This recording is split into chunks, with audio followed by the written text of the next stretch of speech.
Bonjour à tous et à toutes, moi c'est Ed et bienvenue à la maison. Comme vous pouvez le voir aujourd'hui, nouveau cadrage pour vous présenter, pour ceux qui n'étaient pas là la semaine dernière, mon nouveau pote, Guts, de chez Prime One. Ah j'avoue, hein, il faut au moins que je fasse une vidéo avec lui là, au bout d'un moment, vu le prix qu'il m'a coûté, je peux pas faire autrement.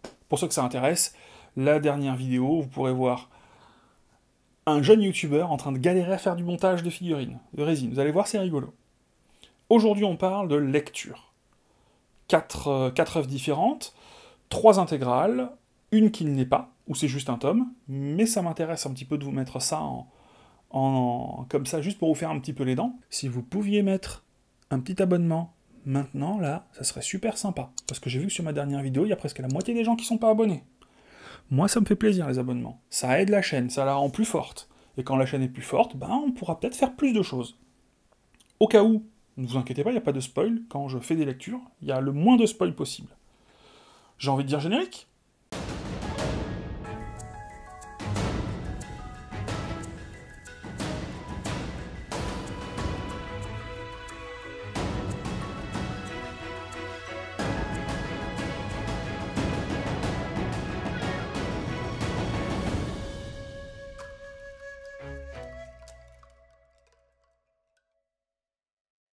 On commence par la seule série qui ne sera pas une intégrale.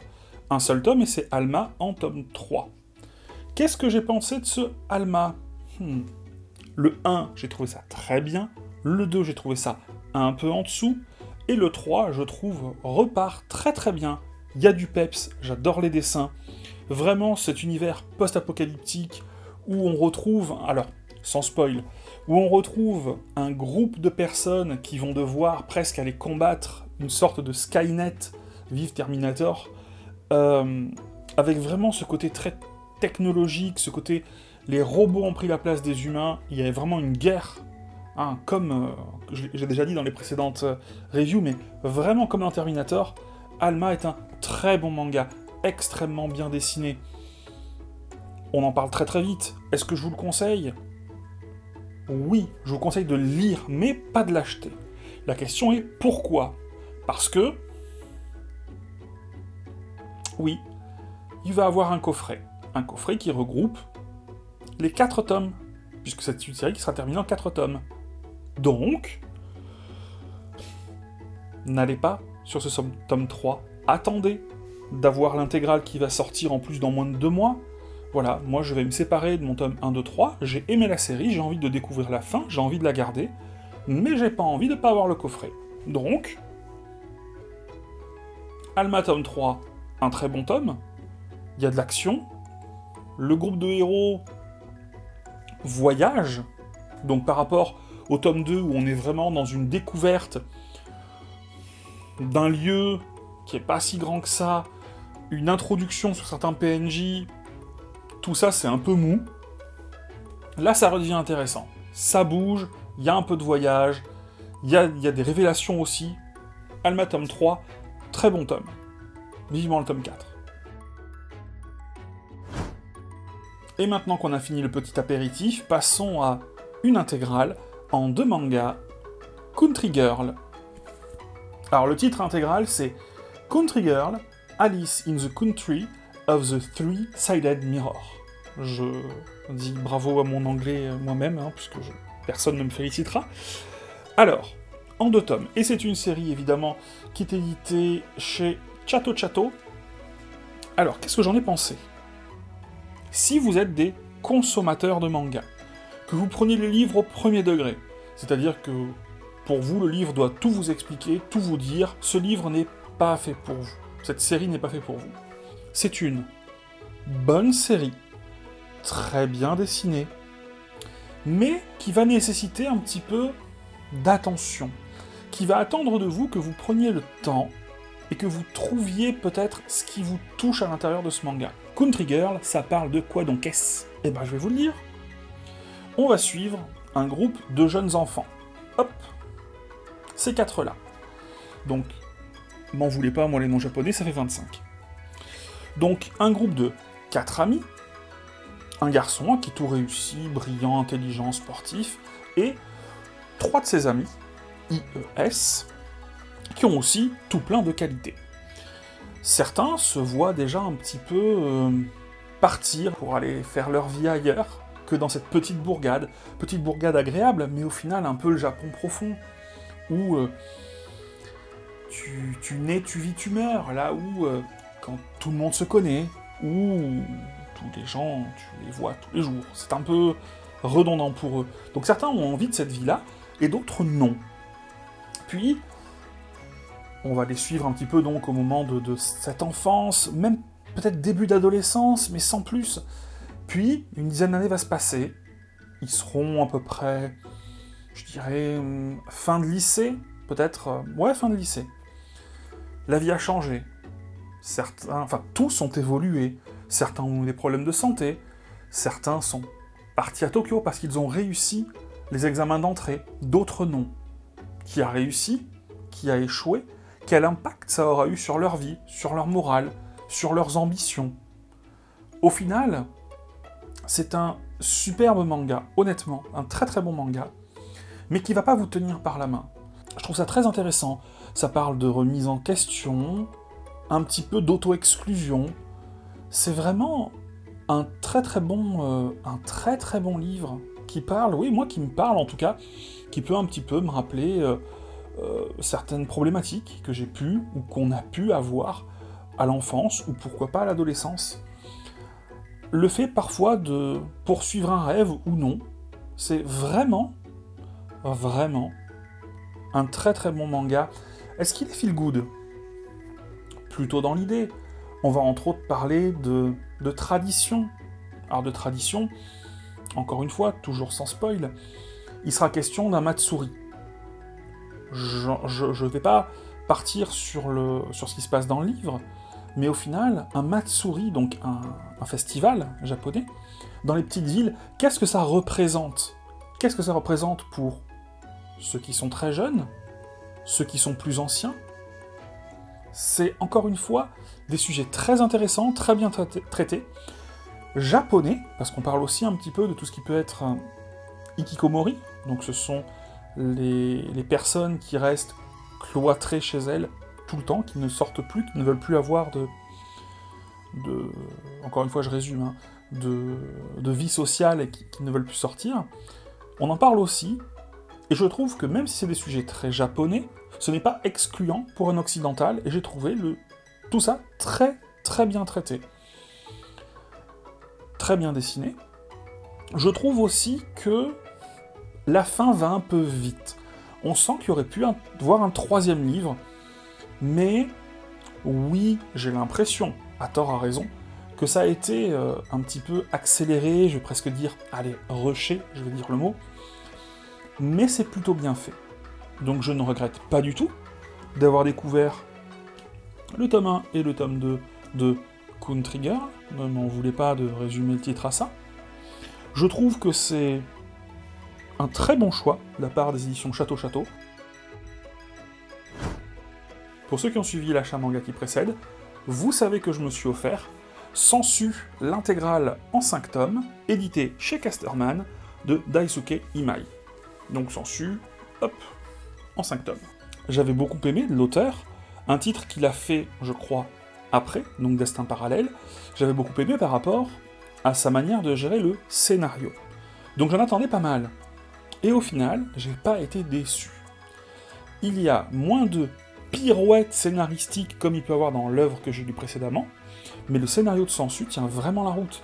J'ai pris autant de plaisir à lire cette série Sensu en 5 tomes que de regarder l'excellent film qui a été Palme d'Or d'ailleurs, je crois, Parasite. De quoi donc que ça parle? Sensu. Nous allons suivre la jeune Yoko, qu'on retrouve ici, qui, par un événement de la vie, se retrouve hors système. Elle est considérée comme disparue, décédée, peu importe, je vous laisse découvrir ça dans le tome 1. Pour vivre, sans argent, sans papier, elle se retrouve à parasiter un petit peu la vie des gens, mais de manière tout à fait transparente. Elle guette les gens qui partent au travail, voit les appartements qui lui semblent le plus intéressants, arrive d'une manière ou d'une autre à se procurer un double des clés ou une manière facile de rentrer dans les appartements et va y passer quelques heures. Par exemple, elle peut remarquer que quand vous partez tous les matins à 8h, vous rentrez tous les soirs à 19h. Donc ça fait une bonne tranche horaire où elle peut vivre chez vous, grappiller un petit peu de nourriture, utiliser votre salle de bain, se refaire une beauté, dormir un peu. Et tout ça de manière discrète. Évidemment, ça ne va pas se passer de manière idéale dans ces 5 tomes. Elle va se rendre compte qu'il y a plusieurs personnes comme elle. Au départ, elle va rencontrer certains de manière individuelle, parfois des marginaux, parfois des gens qui semblent être un peu plus organisés, peut-être quasiment en gang, avec des lieux, des endroits, des territoires. Le tome 1 amène les choses très très bien. On sent au départ un petit peu d'innocence, c'est assez agréable et grisant de la suivre dans ces choses un petit peu qui sont illégales, mais pas si graves. Puis, évidemment, tout ne va pas bien se passer. S'il lui arrive quelque chose, des problèmes, si elle se fait agresser, ou autre, qui va l'aider? Qui va-t-elle pouvoir prévenir? Elle n'est plus personne. Ça, il va crescendo. Et c'est très bien, on voit des personnages à qui sont parfois flippants, parfois à qui on a envie de faire confiance, ou pas. Le tome 2, clairement, est le moins bon tome de toute la série. Le mangaka y intègre d'autres personnages qui, pour moi, prennent le pas sur notre héroïne, sur Yoko. Et on va les suivre. Et honnêtement, j'ai pas trouvé ça très intéressant. Le tome 2, je me suis dit, ah, je suis un peu déçu, j'espère que ça sera pas comme ça à la série, c'est-à-dire, on a une héroïne qui rencontre d'autres personnages, et on va suivre ces personnages pour voir leur histoire. Heureusement, à partir du tome 3, on se recentre tout de suite sur notre héroïne, et ça repart de plus belle. Vraiment, très très bon manga. On se retrouve avec ce personnage. Au départ, j'avoue, je l'aimais pas trop. Je me suis dit, ça sent un petit peu le personnage, je veux dire, le personnage cheaté, un petit peu, il sait tout faire, il est balèze, mais, très honnêtement, c'est expliqué après, un peu plus tard dans l'œuvre, pourquoi, comment, et c'est intéressant. C'est un seinen, évidemment, il se passe pas mal de choses qui peuvent être dures, et c'est pas facile parfois à encaisser, on se dit, oh, quand même, il y a des gens qui meurent, il y a des agressions. C'est pas un manga d'horreur, mais c'est un bon manga d'ambiance. Encore une fois, pas d'ambiance horrifique du tout, hein, pas comme Gannibal, mais un bon manga d'ambiance. Moi, j'ai eu l'impression, ouais, de voir un très bon film, ou une bonne série. Pour résumer, très bon manga, vraiment, je vous le conseille. Sensu, édité chez Casterman, de Daisuke Imai. Ou Ime, on va dire Imai. D'ailleurs, ce mangaka va sortir un nouveau manga l'année prochaine, chez Mangetsu. Et en parlant de Mangetsu, Tomie, l'intégrale chez Mangetsu. Alors, déjà, je n'aime pas l'horreur. On va commencer tout de suite. Hein. Alors vous voyez, c'est une intégrale, hein, c'est en gros pavé, en mode, comme les éditions Prestige 90 ans, de Tezuka. Tomie est un manga du maître de l'horreur, Junji Ito. Est-ce que j'aime l'horreur? Pas du tout. Est-ce que j'avais déjà lu des mangas d'horreur? J'en ai feuilleté certains et j'ai pas aimé. Pourtant, j'ai Spiral, je l'ai commencé, j'ai trouvé ça, de Junji Ito aussi, j'ai trouvé ça, ouais, je l'ai pas encore fini, je l'ai mis en pause.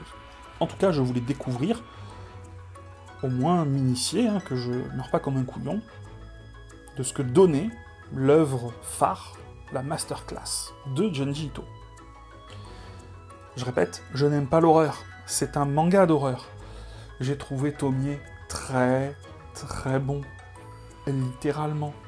De quoi donc que ça parle Tomie? Tomie est un recueil de plusieurs histoires courtes. Plusieurs histoires courtes qui se suivent pour former un tout. Si je dis pas de bêtises, l'auteur l'a écrit sur une dizaine d'années. Première histoire, on découvre une jeune fille qui s'appelle Tomie, à qui il va arriver des malheurs. Je vais pas vous cacher, elle va déguster.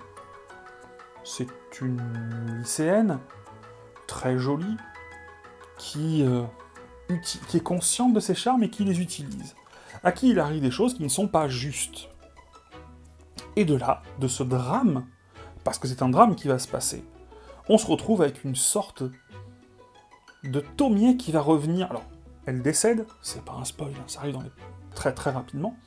Tomie va mourir, assassinée. Mais elle va revenir à la vie. comme possédé, comme une entité. Et c'est super intéressant. C'est super intéressant parce que dans chacune de ces histoires, on va voir une certaine évolution de ce personnage. Il n'est jamais dit qui elle est, pourquoi elle revient, qu'est-ce qui se passe. Mais en fait, elle revient. Et on sent que c'est comme une malédiction peut-être un peu pour elle, mais aussi beaucoup pour les autres. Et Tomie va créer chez les autres, elle va presque exacerber pas les défauts, enfin, les défauts oui, mais dans ce qui la concerne, c'est-à-dire qu'elle provoque le désir, l'envie. C'est une créature qui est belle et qui aime plaire. C'est vraiment, vraiment un superbe manga. Je comprends pourquoi Junji Ito est un maître de l'horreur, parce que c'est comme ça que je vois les choses. Je pars du principe que quand quelqu'un arrive à faire aimer à faire aimer une œuvre qui est dans un genre qu'on n'aime pas, c'est que le gars, il est très très bon. Et là, c'est le cas. C'est pas ma came. Mais ça, j'ai aimé le lire, et c'est quelque chose que je vais conseiller. Vraiment, un super manga. Mangetsu est une jeune maison d'édition, ils ont eu les droits sur plusieurs œuvres de Junji Ito. Peut-être que j'irai sur d'autres, parce qu'au final, sans aimer le genre, j'ai aimé la manière dont c'est fait. C'est vraiment une très très bonne manière. Encore une fois, plein d'histoires courtes qui se suivent, ou même parfois Tomie va se battre contre elle-même, ou presque être une malédiction pour elle-même. C'est vraiment très très bien. On sent que c'est un personnage qui est presque un personnage fétiche pour l'auteur, et c'est compréhensible. Il a vraiment réussi à créer ce méchant, cette méchante dans ce cas-là, qui devient iconique. Et maintenant, je le comprends. Après avoir lu Tomie, je le comprends. Ma femme, qui aime beaucoup l'horreur, l'a lu, et l'a trouvé très bien aussi. Donc vraiment, je vous conseille Tomie de Junji Ito. Et voilà, j'espère que la vidéo vous a plu. J'aimerais vous demander en commentaire, non pas un commentaire pour le référencement, bien qu'évidemment ça aide, mais surtout, qu'est-ce que vous pensez de ce nouveau, alors, avec Guts, ou juste comme on avait fait la dernière fois, c'est-à-dire juste le côté où je peux reprendre ainsi. Qu'est-ce que vous en pensez? Pour moi, c'est un peu kiff-kiff, peu m'importe en vrai. Je regarderai ce que ça donne, évidemment, ce que je préfère, mais n'hésitez pas à me faire un retour. Si vous préférez quand on filme juste là, ou debout avec ça, si ça vous a apporté quelque chose. Petite citation, parce que j'ai beaucoup aimé Tomie, où cette femme, au final, cette entité, plus que cette femme, joue sur le désir, sur la beauté, sur ce qu'elle paraît, alors qu'elle est autre chose. Tout le monde regarde le pan, mais les oiseaux disent « Regardez ses pattes et écoutez sa voix ».